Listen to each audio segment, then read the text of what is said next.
A dispute at a workplace becomes a close encounter of the sword kind. And then I'm going to share some personal stories I have that involve ghosts and the ability to both mimic a human voice and to make your screams silent today on Dead Rabbit Radio.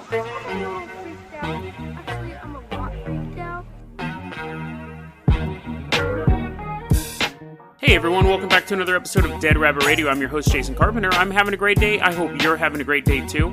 You know what Tesla should have invented? I wonder if these exist, but a quiet heater. Most heaters are quite noisy. I'm saying this because I'm freezing right now. It is super cold here. I think it's probably about 35, 34 degrees this night. I can't run my heater because I'm recording. And also, I did have another story planned for tonight. That was a story that's been on the conspiracy iceberg for a while. I'm not going to reveal what it is just yet. But what happened was, I'll reveal it. So Monday's episode, we're going to do the Paleolithic deep state.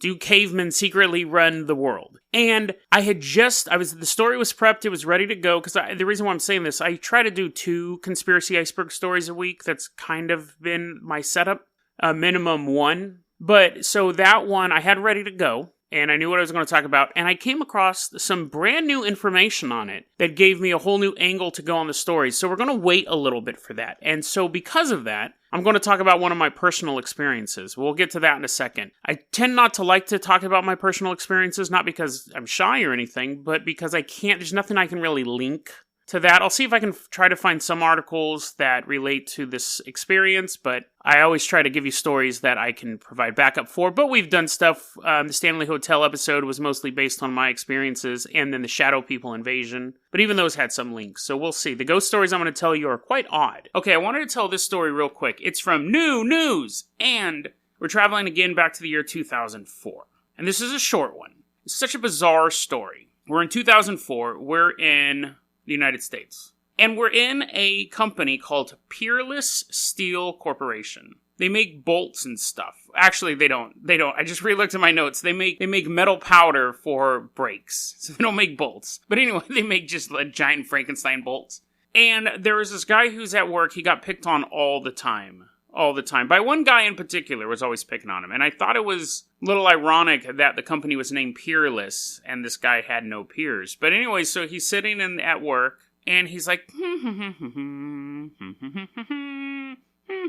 he might have been humming a copyright song, but I don't know. I'm going to use a non-copyrighted song. And he's humming and he's sharpening it. He's hit or miss. I bet you never miss, huh? The song came out like 14 years later. But anyways, he's working on something and people are kind of like, hey, dude, what are you working on? And he's like, I'm building a sword. And people are like, what?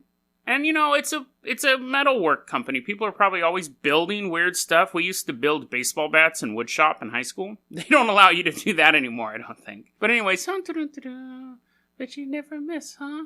You got a boy. He's sharpening, making the sword. After a couple days, and no one really thought anything of it. After a couple days, he must have just been like, holds the sword up, and then goes, everyone leave, except for you, bully. And everyone's like, and the thing is that at any point they could have said, dude, stop making a sword at work. Do it on your own time, and then leave it at home. But anyways, he's like, everyone just go home. I have business with this guy.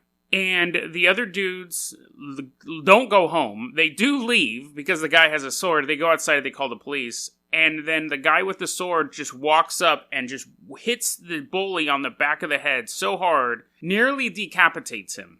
Basically just like a barbarian killing blow. And then he leaves. He runs away. So, actually, no. Before they call the cops and he runs away. And before the cops get there, he comes back to the factory, sits down, and as the cops are pulling up, he's drinking a beer and smoking a cigarette. And it's weird because at any point they could have said, stop building a sword. But they didn't. They probably just thought he was kind of a harmless guy. The article is quite vague because I had to find a newer version of the article that I could link to. It's such an old event. But they don't really say what he was being bullied. He was being bullied because they're like, I bet you can't make a sword, loser. And he's like, I'll show you. But yeah, nuts, dude.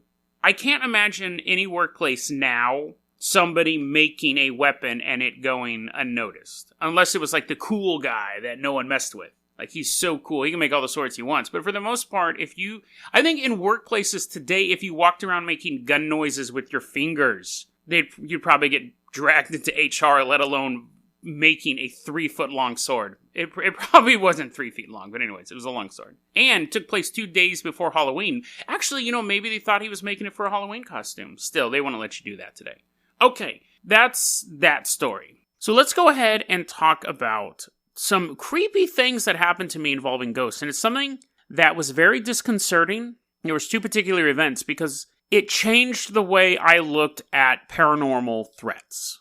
And it's always kind of colored my attitude towards the paranormal and personal safety. So the first story, a little bit of background. Now, I know I have a lot of listeners around the world. We only have like 60% of our listenership is in the United States. The rest of it is global. But in America, in most major cities, people have seen these. And so I have to explain this real quick. What happens is you'll see places of business, you'll see real estate companies or burger shops or whatever, and there will be a dancing guy on a street corner with a sign. They dance around and they spin the sign around and they kind of do crazy tricks, and the sign says, like, eat at Mr. Pickle's restaurant shop, or buy your home at Honey and Vinegar Real Estate, whatever it is. So you see them around. They actually get paid pretty well. It's like $15 an hour to just sit there on a street corner, kind of dance around a bit and spin this sign. And, you listen to your own music. They don't give you music to dance to. You kind of pick it out. You're crunking with the sign. No one can read it. I remember I've done a lot of odd jobs in my life, and I don't necessarily mean that as a turn of phrase. I've worked at a crematory for a while.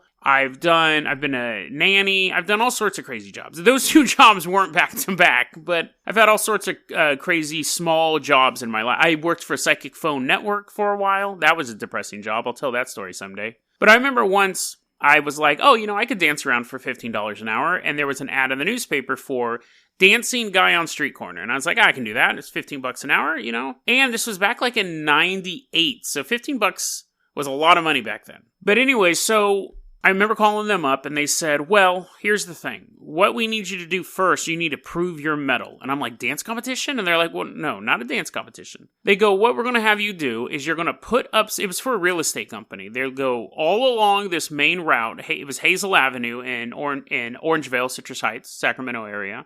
But it was in Orangevale, down Hazel. You're going to put these signs up for this new real estate development. And each Friday night, I had to put them up. And by Sunday afternoon, I had to take them down. Otherwise, they got fined because they weren't allowed to advertise during the week. It was actually the only job I ever got fired from because I couldn't, I never took the signs down. I'd always leave like 1 or 2 signs up, I'd miss them, and they'd end up getting fined. But I remember the guy came to give me my supplies. He gave me a sledgehammer and a bunch of wooden stakes. And I was like, okay, this is cool because whether or not the job is any fun, I can at least fight vampires. And I remember him telling me, he goes, listen, kid. Because I was probably like 19. He goes, listen, kid. He might not have said kid, but anyways, he's like chomping a cigar. He's like, listen, kid. You got this job. You're going to put these signs up on Friday nights. You're going to take them down on Sunday afternoons. And if you do a good job, quote, he actually said this, if you do a good job, someday you'll be that guy dancing on the street corner. And I'm thinking, I'm beneath him? I'm beneath the Mr. Pickles guy? Like, I was a rung below him. And I ended up getting fired from that job. But so there was also this field it was off of Hazel Avenue. There's this large field, and we had gone there, me and my friends had gone there a couple times ghost hunting, because it was creepy. We had seen some shadow men there. I had seen a shadow man there, and I have a unique experience. Well, here, I'll tell this shadow man story here. So me and my friends rolled up to this field, because it sets the tone for this area. It looked like when you stood on the edge of the field. It was right off of Hazel, if you know the area, but near Gold River. But anyways, when you stood on the edge of the field, it looked like the field went on it looked like it went on forever. It didn't, obviously, but in the middle of the suburban area, there was just this large field that had never been developed. I remember once I rolled up there with my friends, and I said, we all get out of our car and we're walking around. And there was this one guy who's like, I don't believe in ghosts. And back then I was like, totally believed in ghosts. Every ghost story was true, all that stuff. We rolled up to this field and I was like, yeah, this place is pretty creepy. And the dude who didn't believe in anything, he was standing there with his girlfriend. And we had probably like 6-7 people with us. I think we took a couple cars. And dude was standing there on the edge of the field and I saw a shadow person. Okay, and let me say this too.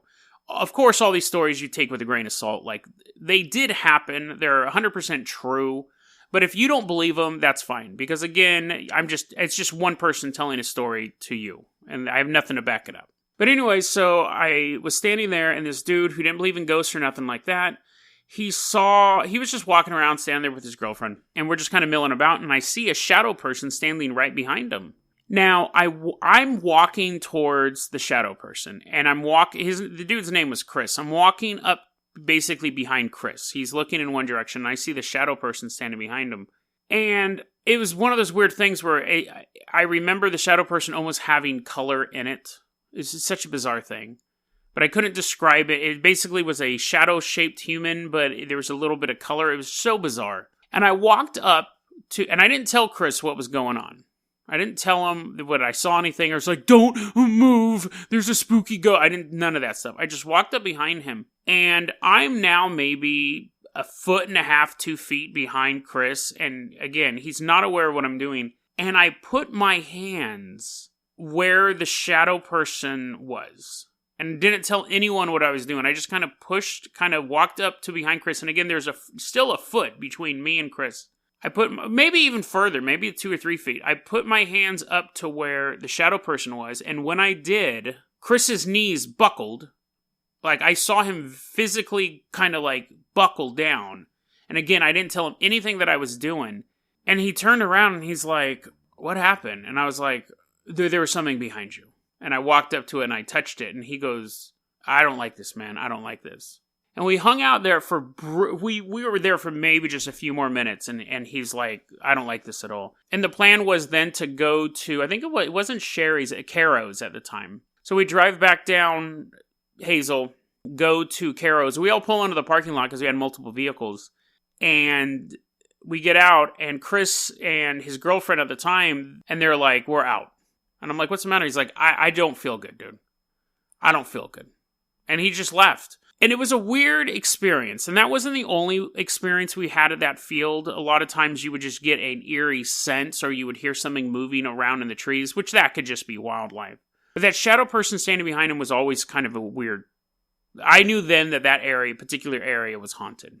And so these two stories collide. So at one point, I had my sledgehammer. I was out in that area because it was right off the road where I'd put the signs up. And one day I was rolling with my boys, and I had my little brother there as well. So I had two of my friends who weren't there for the shadow people stuff. It was two other friends that I went ghost hunting with because I did it a lot in my 20s. I was there with them and my little brother. We pull up to that field.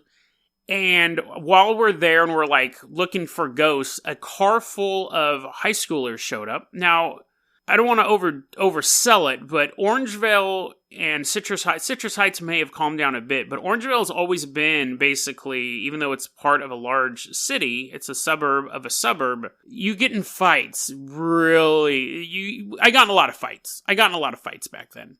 And you would just get in fights with people. And you would just have to, basically whenever you went out, you're like, there's a chance that I'm going to get in a fight tonight. It was just something that you had to deal with. So these high schoolers rolled up, looking for a fight. I'm standing there with my friends. We're all like, hey, let's go find ghosts. Maybe I get an EVP. But we would still like beat the shit out of people. Like, you just, again, it didn't matter what clique you ran with. You had to be prepared to fight. And so anyways, this car full of high school students roll up, and they're like, hey, what are you guys doing? You know, just like talking trash. Right? I'm not trying to be like a tough guy or nothing. I had my boys with me. It wasn't like, I don't feel like I'm trying to make myself to be out some sort of badass. But these dudes roll up, and they're talking trash, and I'm just kind of letting them talk trash. You know, they're because I'm holding a sledgehammer. And the sledgehammer that I got was like it was like a miniature sledgehammer. So it was probably about 3 feet long because it was just for driving wooden stakes. And it wasn't a full giant long sledgehammer. But they roll up and I have it kind of down at my waist, and the car doesn't see it because it's nighttime. And they're talking trash and I'm like, yeah. And when I decide to make my move, I just raise the sledgehammer. I'm like, get out of your car, dude. And the car, obviously, they take off. Because they're like, no matter what, if we think we could take this guy in a fist fight, he has a sledgehammer. And again, not telling that story because I'm some sort of badass, because I'm not, but I'm telling that story because of what happened next. So we're out there for longer because we're not going to let these guys ruin our night. We had a whole night of ghost hunting planned, and we had a bunch of weird stuff happen that night. But this particular thing is this particular story.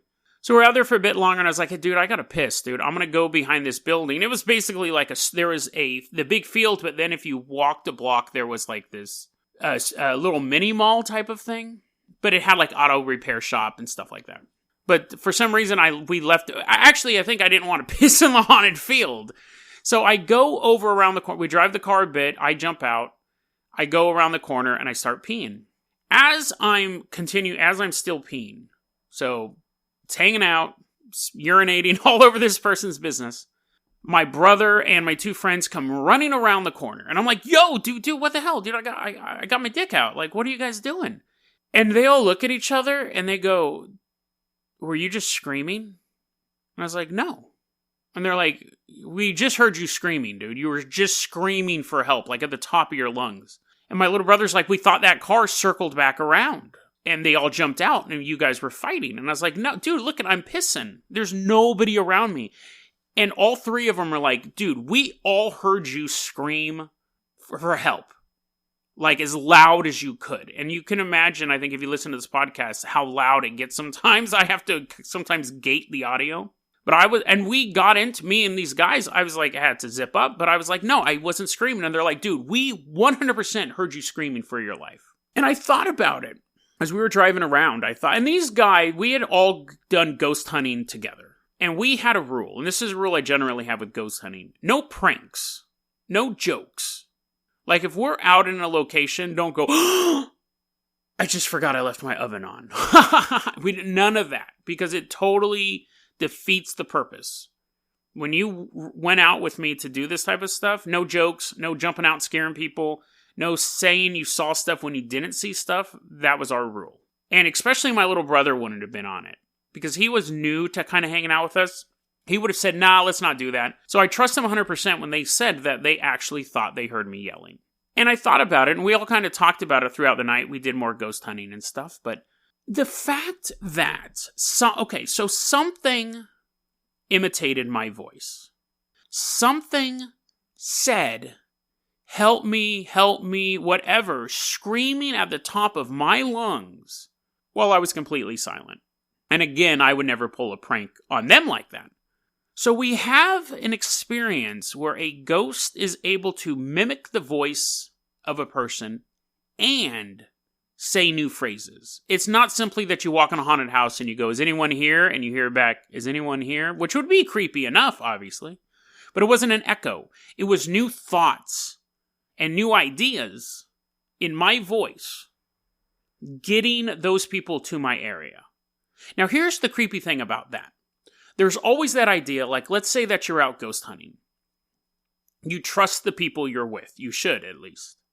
And something gathers you all in one spot. You hear someone crying out for help, and everyone goes to a particular spot. They're like, I swore I heard Jason in the middle of the woods. And everyone goes there, and that's where that force, that darkness wants you at that moment. Or, even creepier, it spreads you out.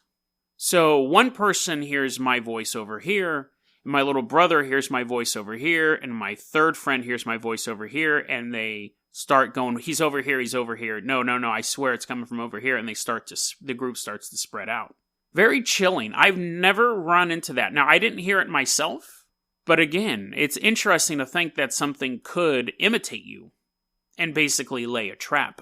But the second story I'm going to tell is far more troubling. I had a friend that was also into the paranormal. I think she went on a couple ghost hunts with us, but she wasn't one of the regulars. And her name was Dana, and she was a good friend of mine. And she had a pet cockatoo, which is a bird that talked. I forgot what the name of it was. It was super vicious, dude. It would chase you around the house. It would bite you. It was nuts. It's absolutely nuts. But, it was her pet, so what are you going to do? And we hung out a lot. We stayed up talking and things like that. No big deal. I spent the night at her house a couple times, but it was total just friend thing. And so I remember one night, the reason why I would stay the night at her house, because her house, she claimed multiple times, my house is haunted. My house is haunted. You should stay the night. My house is haunted. And so I stayed the night at her house a couple times. And again, we would just stay up talking, and then we would go to sleep. I would sleep on the couch, and she had a bedroom upstairs with her bird.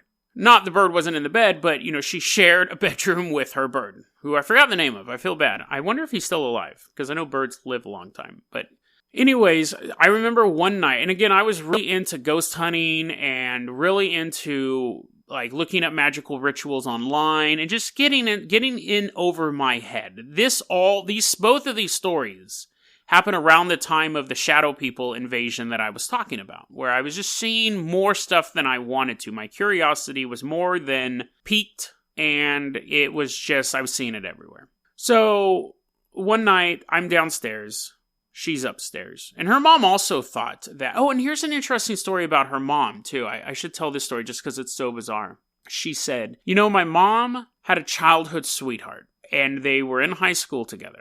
And he wanted to marry her when they graduated. He goes, I want to marry you, but the first thing I want to do is I want to hitchhike across the United States. And we're talking, this is back in like the year 1971. He said, I want to hitchhike across the United States. I want to have this great adventure. And when I come back, I want to settle down and marry you. And she's like, that sounds fine. He sounds like this rough and tumble guy. He just disappeared. Family never knew what happened to him. Dana's mom never heard from him again. He just vanished. Just gone. So maybe he found a new life somewhere, or who knows. But he just disappeared. And of course, 70s and 80s was kind of the height of the serial killer, especially the roaming serial killer. So it's always kind of a creepy story. But anyway, so one night, Dana would talk about her house being haunted and things like that. And her mother also thought it was haunted, and I knew her mom. I met her mom. And one night, we're going to bed. And I go, okay, I'm just going to fall asleep on the couch. And she's like, okay, good night, and she goes upstairs. Now, I have this thing where I don't like couches that are in the middle of a living room. I don't like being around where something can, come up over the couch from behind. I like my couches to be against the wall. But it wasn't my house. What am I going to do? Rearrange her couch? I fall asleep on the couch. I wake up in the middle of the night. Now, I'm not going to say it was 3 a.m, the witching hour, but it was quite late. I woke up with a start, and I'm laying down on the couch, I'm laying down on my side, and I remember waking up and almost instantly popping up. So I'm laying down on the couch sideways, and something wakes me up, and all of a sudden I'm sitting up on the couch, and my feet are touching the ground, so it's just like this one movement up. And the living room was completely silent. And I heard what could only be, this is going to sound so ridiculous, and again, if you guys don't believe me, I understand, but I heard what sounded like a creepy, deep laugh. Like a And the living room wasn't, I remember this vividly. The living room wasn't pitch black. I remember the living room was lit up with the little blue electronic lights that you'd see on a VCR or a microwave light, microwave display, stuff like that. It wasn't completely pitch black, but it wasn't, not everything was visible. But I had enough light to see details in the living room. And I sat up and I heard I sat there perfectly still. And the only way I can describe it, it's going to be hard to do over the podcast, but I'm sitting up and there's nothing, there's nothing behind the couch. The couch is just sitting in the middle of the living room. And it was like if you're sitting in a chair and someone passed their hand.